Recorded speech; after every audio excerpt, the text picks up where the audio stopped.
Hello everyone, this is Shri Abhishek Awasthi from efiles.com। और आज हम लोग बात करेंगे ट्रेडमार्क ऑब्जेक्शन की। सर मेनली जो है आपका दो सेक्शन के अंदर ट्रेडमार्क ऑब्जेक्शन आता है, section number 9 and section number 11 के अंदर। तो कैसे किया जाता है रिप्लाई, आज की वीडियो में हम वही समझ के चलेंगे। सो बिना किसी देरी के शुरुआत करते हैं आज के सेशन की। तो सबसे पहले हम लोग बात करते हैं कि ट्रेडमार्क ऑब्जेक्शन आपका पूरे प्रोसेस के अंदर कहां पे फॉल करता है।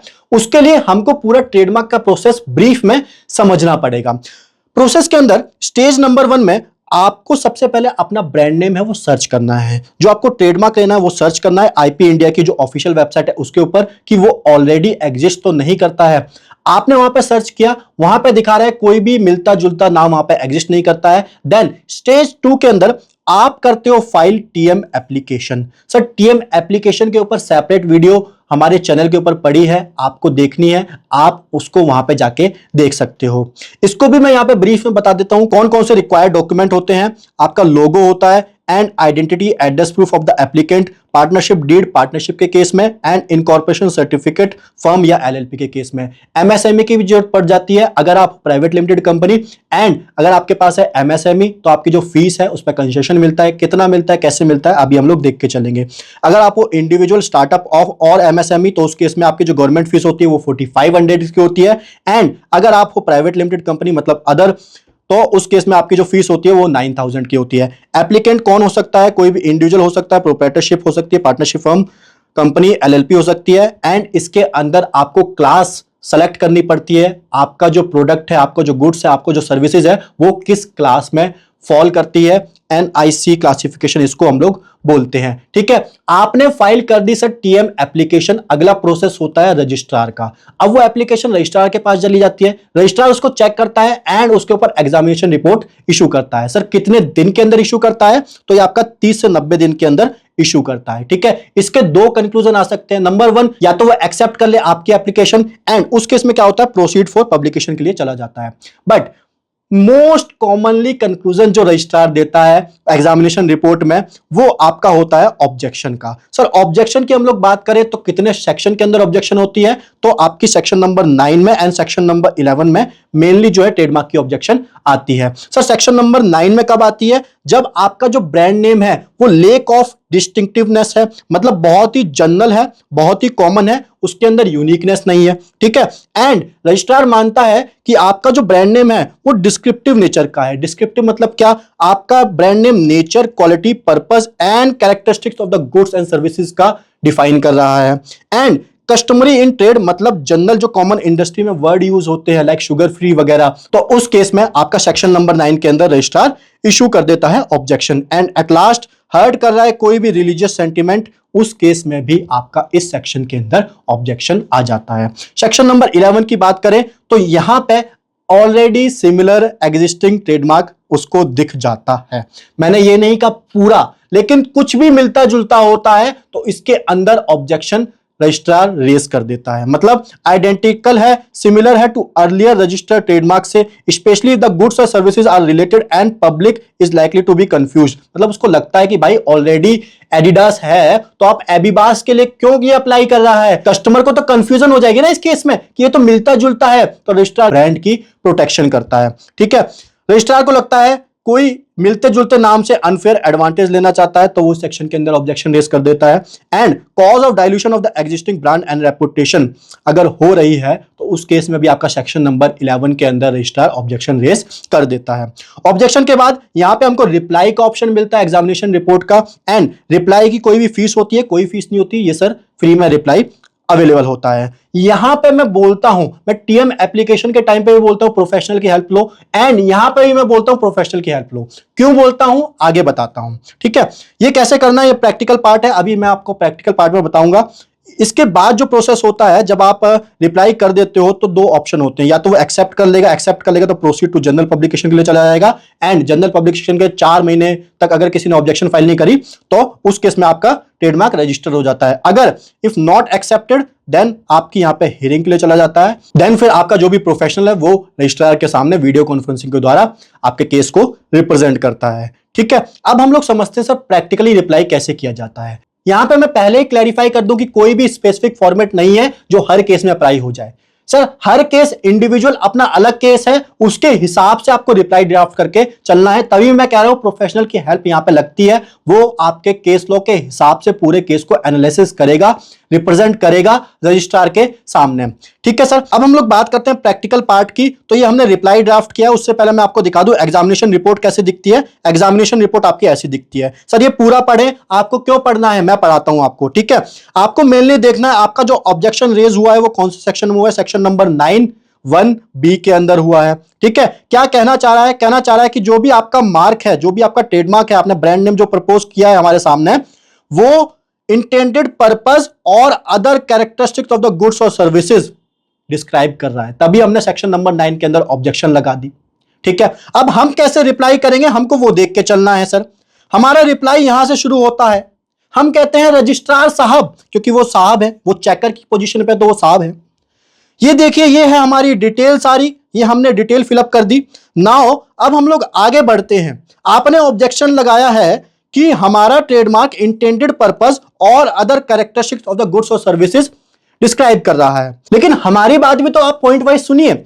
इनका मानना जो है मैं आपको बता देता हूं, इनका मानना ये जो वस्त्र है, वस्त्र शब्द है, ये इनके हिसाब से डिस्क्राइब कर रहा है इंटेंडेड पर्पस और other characteristics of the goods को। लेकिन हमारा मानना यह है कि हम इसको इंडिविजुअली अलग अलग नहीं, हम इसको कंबाइंड पढ़ रहे हैं। सर हम इसको एक साथ पढ़ रहे हैं, हम ऐसे रिप्लाई ड्राफ्ट कर रहे हैं कि ये शब्द अलग अलग आप मत कीजिए, हम इसको एक साथ पढ़ रहे हैं। कस्टमर जो है हमारा एक साथ इसको पढ़कर समझता है हमारे ब्रांड को। यही यहां पे लिखा गया है, it is submitted that the said mark do not stand as a bar against the registration of the subject as it is well recognised principle that mark must be considered as whole and compared with the other word as whole. According to our trademark, तंत वस्त्र should be read as a complete word. उसको आप अलग अलग क्यों पढ़ रहे हो, उसको एक साथ पढ़िए सर।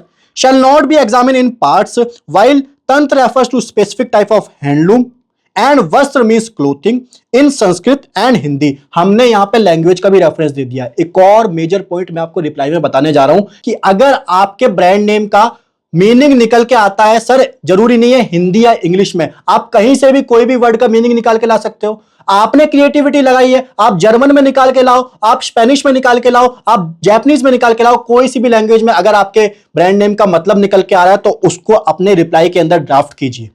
आपने अपना दिमाग लगाया है, क्रिएटिविटी अपनी यहां पे बताइए। ठीक है सर, एंड वही लास्ट में लिखा गया है कि कंबाइंड यूसेज इसका जेनरिक नहीं है। दूसरा पॉइंट हमने कहा कि it is submitted that due to combination of the words used in trade name, it obtain a distinct identity does not represent the generic word. Section number 9 के हिसाब से हमारा जो ये है, ये जेनरिक नहीं है, ये हमारी डिस्टिंक्ट आइडेंटिटी है। It is submitted that we have already spent huge amount research development and marketing of the name. Sir इसके ऊपर हमने मेहनत करी है, R&D करी है, उसकी कॉस्ट भी आई है, तो आप उसको भी कंसिडर कीजिए। एंड नेक्स्ट पॉइंट हम यहां पे एक्सप्लेन करते हैं, it is well settled principle that average consumer perceive mark as whole. वो जो हमारा कंज्यूमर है वो पूरे तंत वस्त्र को पढ़ता है, वो खाली तंत अलग नहीं करता, वस्त्र अलग नहीं करता, वो पूरे हमारे ब्रांड नेम को एक साथ पढ़ता है। Does not proceed to analyze is various parts, hence the mark must be considered as whole and must not divide into various part and compared side by side. ठीक है सर, लास्ट में हमने लिख दिया, it is submitted that true and fair view of our trade name is represent by Tant Vastra read as complete mark. तो यहां पे हमने डिस्क्राइब कर दिया अपने सारे पॉइंट, लेकिन इन पॉइंट के पीछे आपको कोई ठोस सबूत भी लगाने होंगे और वो ठोस सबूत का काम करते हैं आपके केस लॉज। तो यहां पे हमने सबसे पहला जो केस लॉ मेंशन किया है वो है आपका गिरफ्त वर्सेस विक केमिकल का। सर मैं इसका कंक्लूजन बताऊं तो इस केस के अंदर कंक्लूजन ये था कि टोटलिटी ऑफ द इंप्रेशन देखेंगे, कोई common element common part consider करके हम लोग ब्रांड नेम नहीं देखेंगे। ठीक है, वही इसमें कहता है कि it was held that presence of a common element does not rule out registration since the true test lies on totality of the impression. It is not right to consider the mark in its component part with each component being viewed individually. मतलब आप अलग अलग करके मत देखिए, उसको पूरा एक साथ देखिए, तब क्या आ रहा है कंक्लूजन, देन कंसीडर कीजिए उसको। ठीक है, एक और केस लो जो हमने यहां पे मेंशन किया, टोकन वर्सेस डेविडसन का। इस केस में क्या हुआ? तो इस केस में कंक्लूजन क्या आता है? इस केस में कंक्लूजन आता है कि आप अक्षर बाय अक्षर मत मिलाइए, आप वर्ड से वर्ड मिला रहे हो। आप समझिए कि कस्टमर हमारे ब्रांड को कैसे रिकॉग्नाइज करता है, कैसे वो डिफरेंशिएट करता है, वो हमारी शॉप में घुसता है तो कैसे आइडेंटिफाई करता है हमारे ब्रांड को, उसको कंसीडर करके चलिए। ठीक है, यहां पे वही लिखा गया, we are not bound to scan the words as we would question of comparative लिटरेरम। लैटिन का कोई दस्तावेज नहीं है जो आप उसको वर्ड बाय वर्ड मैच कर रहे हो। It is not the matter of microscopic inspection, कोई सूक्ष्म यहां पे इंस्पेक्शन नहीं हो रहा है। आप पूरा देख के चलिए, general even the casual point of view of the customer walking into the shop, वो उसको कैसे देखता है। दो केस लो हमने अपने 5 पॉइंट के हिसाब से डाल दिए हैं, कोई और फर्दर पॉइंट है वो आप यहां पे मेंशन कर सकते हो। यहां पे आप रिप्लाई में देख के चलिए कि आप और क्या क्या ऐड ऑन कर सकते हो। लाइक आपके पास डोमेन आईडी वगैरह है, आप वो अटैच कर सकते हो। आपकी कोई सोशल मीडिया साइट्स वगैरह है, आप यहां पे उसका स्क्रीनशॉट अटैच कर सकते हो। आपको अल्टीमेटली अपने ब्रांड को दिखाना है कि सर हम अलग हैं, हमारा धंधा अलग है, हम ऑलरेडी एग्जिस्ट करते हैं मार्केट में, बस हम अपने ब्रांड को प्रोटेक्ट करना चाहते हैं, इसलिए हम आपके पास रजिस्ट्रेशन के लिए आए हैं। ठीक है सर, ये सारी बातें फिर केस लो वगैरह की हैं। कंक्लूजन है कि सर हमारे हिसाब से हमारा जो गुड्स है वो अलग है, और हमारा यहाँ पे अगर इसको हम कंबाइनली रीड करते हैं तो ये कॉमन नहीं है जो कि नॉर्मल ट्रेड और बिजनेस में हो। ठीक है, ये अपना डिस्टिंक्टिवनेस रखता है अपने आप में। ठीक है, लास्ट में हमको यहाँ पे ये एग्जामिनेशन रिपोर्ट वगैरह अटैच करनी है, और यहीं पे और कोई अगर आपका डोमेन आईडी वगैरह है तो वो आपको अटैच करके चलनी है। अब मैं आप लोगों को दिखा देता हूं कि वहां पे क्या लिखा था। यहाँ पे यही लिखा है, रीड करिए एग्जामिनेशन रिपोर्ट ट्रेडमार्क पोर्टल पे, ड्राफ्ट करिए रिप्लाई एग्जामिनेशन रिपोर्ट को यूज करके लीगल ग्राउंड पे, सबमिट करिए ऑनलाइन अपना रिप्लाई विद इन 1 महीने का यहाँ पे टाइम होता है एग्जामिनेशन रिपोर्ट से। अटैच करिए सपोर्टिंग डॉक्यूमेंट, कोई भी आपकी इनवॉइस है, सोशल मीडिया की साइट्स है, वेबसाइट वगैरह है, एमएसएमई सर्टिफिकेट वगैरह है, तो वो यहाँ पे सब आप अटैच करके अपने रिप्लाई में चलिए, एंड एक बढ़िया सा रिप्लाई यहाँ पे आप लोग ड्राफ्ट करके चल सकते हैं। सो उम्मीद करता हूं ट्रेडमार्क ऑब्जेक्शन का रिप्लाई कैसे करना है आपको अच्छे से समझ में आ चुका होगा। सो अगर आपको ये वीडियो पसंद आई है तो वीडियो को लाइक करें, कमेंट करें, एंड चैनल को सब्सक्राइब करना ना भूलें। Thank you.